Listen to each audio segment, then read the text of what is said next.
We're also shining a spotlight on the inferno that occurred a year ago at the Usindiso building. Today marks exactly 1 year since a deadly inferno engulfed the Usindiso building in Marshalltown in Johannesburg inner city. In the aftermath of the fire, in which 76 people were killed and 100 others left homeless, it emerged that the five-storey building was one of the many hijacked buildings in the inner city. So for more on this story, let's cross to SABC News reporter Hasina Gori. He is now on the ground for us. Hasina, good afternoon. You've been tracking this story for a year now.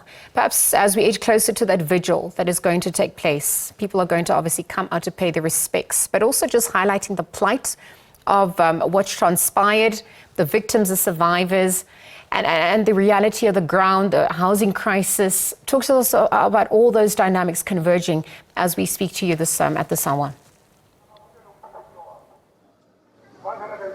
Good afternoon, Liesel. Quite an emotive afternoon here in the inner city of Johannesburg. As you mentioned, we're commemorating and remembering 1 year on from that devastating fire which began in the early hours of the morning on the 31st of August 2023, when residents who lived inside this five-storey building that we're standing alongside woke up to a fire. Many of them found themselves having to scramble to leave, and some of them jumping from the building.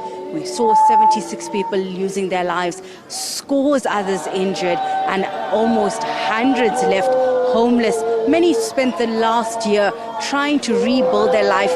Here they are today, just trying to remember that moment. I want to ask my colleague Nkosi to just give you a sense of what we're seeing here and listening to here as people gather today, in remembrance of what they saw. But I want to bring in a survivor who was inside the building on that morning. Sishle, thank you so much for speaking to us. You were inside Usindiso building that morning, and it's been 1 year on. First, how are you doing? Did you suffer any injuries, and how are you faring right now? Yeah, thanks for having me. Yes, I suffered injuries. I've got 3 rib fracture. I was in hospital for about 7 days. So I lost a lot of things when I was in hospital. My room was looted because it never burned. It was looted, then they took all my stuff in my room. Can you just take us back, if you can, to that morning when you woke up on the 31st of August? What happened and what do you remember of that moment? On that night, I was asleep because I had to go to work the next morning. So they were calling me. I had a phone ring, then I did not answer. I just switched it off because the phone was disturbing me.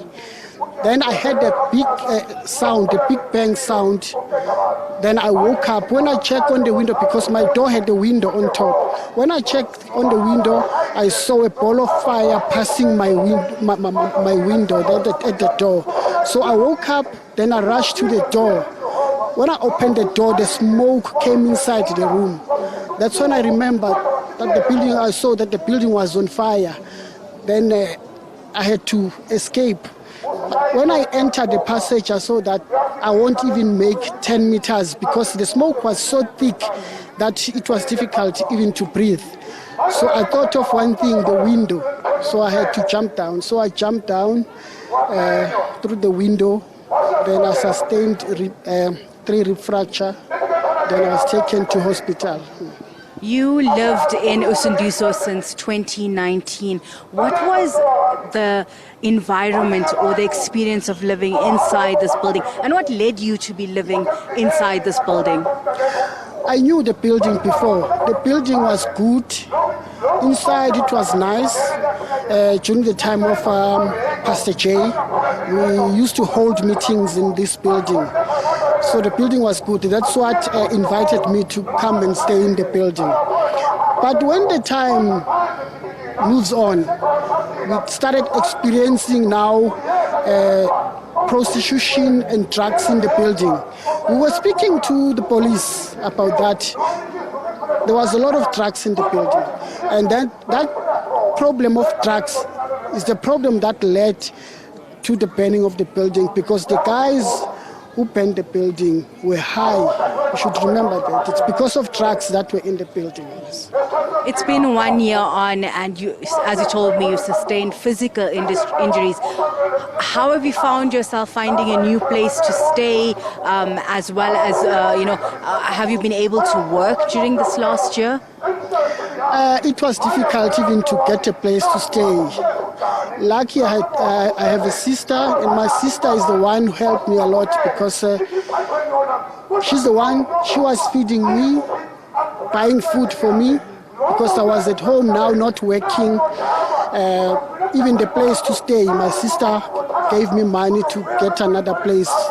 That's where I'm staying right now. But it's a bad building also, but you are staying there. You are here in the inner city, and you've lived in this inner city. What is the situation like on the ground when it comes to hijacked buildings and homelessness in the inner city? Yeah, it's difficult. It's difficult. Even today, I can show you some of the buildings. They are questionable. One of the buildings, it's a building that got burnt 2 weeks after this one, and the building was condemned. But now we see the building is being renovated. I think it's hijacking because I stayed in that building. I know the owner of that building. They said he was in UK. He didn't want to come back to South Africa, but since the building now is being renovated, they said they bought the building. I think it's hijacking. Thank you so much. That's one of the survivors, Sishle, speaking to us, just remembering that moment that happened last year. Once again, I'm going to ask Nkosi to give you a view of what we are seeing here at this visual. Let's take a listen in a little bit to what we are hearing here right now.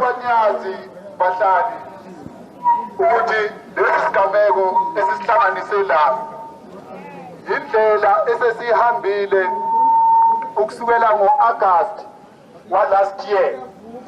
Nawa ama-poster ashoyo ukuthi imihlangano esiyibizile noma esizame ukuyigqugquzela eyokubumba ubumbano phakathi kwabahlali.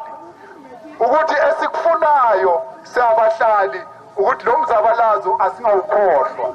These are the visuals you're seeing from the visual where we're currently at, remembering 1 year since the deaths of those 76 people in the Usindiso building. I want to bring in from the Inner City Resource Center, Monica, thank you so much for speaking to us. You have been working here in the inner city. We're here remembering 1 year of this specific devastation. But since this year, we've seen multiple fires taking place at the buildings that have been hijacked. What is the sense that you get that there is any work being done to ensure we don't see another Usindiso tragedy? Thank you for having me. The first thing that I would say is that, as you're saying that we've got buildings that are being hijacked, but I'll never use the term saying hijacked because of people didn't hijack the buildings. People are being made to pay rentals in those buildings because of they sought to need shelter for little rentals that they have. And then for the city of Johannesburg, they have created slums by default themselves to these buildings where people sought to have shelter in them. So, and then when I say slum by default, because it's inhabitable to stay in places where there's no electricity, there's no water. So that's what we're saying. But then now we're saying is with the city, they need to, especially now that we have a mayor, because all through these mayors, there was never a handover with the work. It's just a mayor coming in and coming out without leaving any structure of the work that they've done. So this is a problem that is causing what the inner city. Yes. We've seen there was a commission of inquiry that was set up. Phase 1 held and put the responsibility at the city of Johannesburg. I spoke with the mayor on Wednesday. You know, as you said, there's no handover. He was just getting briefed only on Wednesday on the report and hoping to get a response.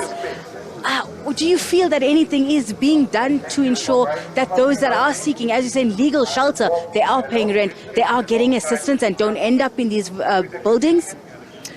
As you are saying that the mayor just received the briefing of the Kapempe report, of which we were waiting from the previous mayor, Kabelo Pamanda, to give the report, but also it dragged, it took time. But also for the new mayor, he cannot sugarcoat that he just received the report because of his part of the council. He was part of the council.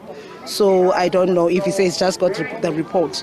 Yeah, thanks. And what needs to be done to ensure, from someone working within the city, that we don't see this happening again?